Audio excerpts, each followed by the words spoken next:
Merci Madame la Présidente. Merci Madame la Présidente de la Commission de ne pas avoir objecté à ma demande qu'on ait une discussion sur ce rapport comme sur le précédent. Non, Nour-Sultan Nazarbayev n'est rien d'autre qu'un abominable tyran. Ancien président du Soviet suprême de l'Union soviétique, Premier ministre socialiste, entre guillemets socialiste, s'autoproclame président de la République du Kazakhstan sitôt que l'Union soviétique explose. Voilà d'où vient la légitimité de Nazarbayev. Et ensuite, quoi? Il a fait des progrès démocratiques, en effet, c'est vrai. L'avant-dernière fois, il était élu à 90%, cette fois-ci, il a été élu à 95%. On voit que l'assentiment va croissant. À mesure que l'opposition disparaît, il n'avait que 3 opposants désignés par lui, tous les autres étant interdits. Un pays signalé dans les rapports d'Amnesty International, et comme ça a été rappelé il y a un instant, par le fait que face à une grève des ouvriers du pétrole, la solution a été de tirer dans le tas, laissant sur le carreau je ne sais combien de morts.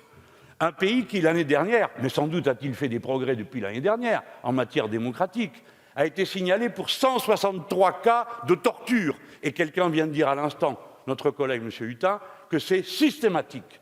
5. Non, je ne partage rien et je suis sûr que la plupart d'entre vous diraient comme moi s'ils en avaient la totale liberté d'expression. Nous ne partageons rien avec ce genre de méthode et avec ce genre de personnage. Ensuite, à l'article 240 et 243, on dit qu'on va renforcer mutuellement la coopération en matière de lutte contre le blanchiment et la corruption.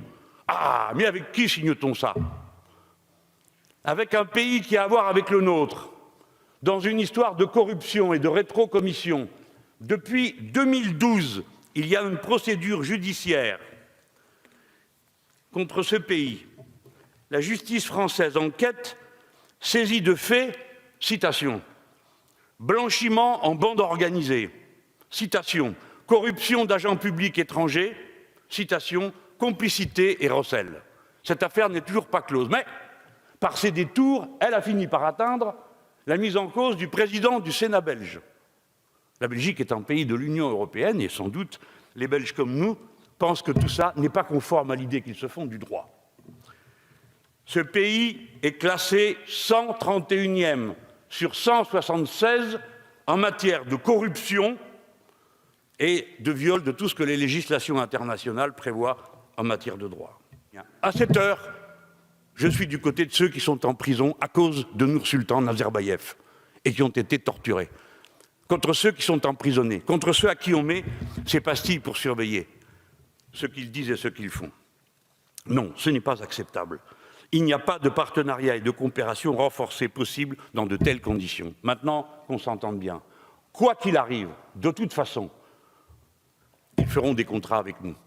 Parce que nous sommes leurs premiers clients en matière d'uranium, parce qu'il y a un intérêt à s'entendre avec nous, parce que nous sommes une grande puissance sur le vieux continent.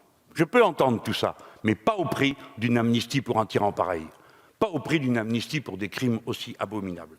Donc, mes chers collègues, non, il n'y a pas de signe majeur d'avancée démocratique dans ce pays, c'est le contraire. Non, ce pays n'a pas l'intention de respecter davantage les valeurs démocratiques, comme ça a été dit. Non, il ne pratique pas les valeurs françaises. Et voilà pourquoi je ne le voterai pas.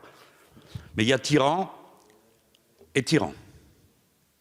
Là, nous avons affaire à quelqu'un... Oui, il y a des différences, parce qu'il y a des pays où les choses se passent différemment. Là, nous avons affaire à quelqu'un qui ne laisse pas un mètre d'espace et de respiration à ses opposants et où il n'y a personne pour les défendre. Personne. Voilà. Mais pour le reste, oui, il y a des gens vis-à-vis desquels il faut prendre des sanctions. Vous le savez bien, puisque vous avez approuvé les sanctions contre un régime dont les élections ne sont discutées par aucun organisme international. Je parle du Venezuela. Quant au Kazakhstan, il n'y a pas une élection. C'est l'OSCE qui le dit. Et l'OSCE, j'aime mieux vous dire que dedans, il n'y a pas que des régimes à la française. C'est l'OSCE qui le dit, il n'y a pas une élection qui puisse être considérée comme libre au Kazakhstan depuis la fin de l'Union soviétique. Voilà la situation.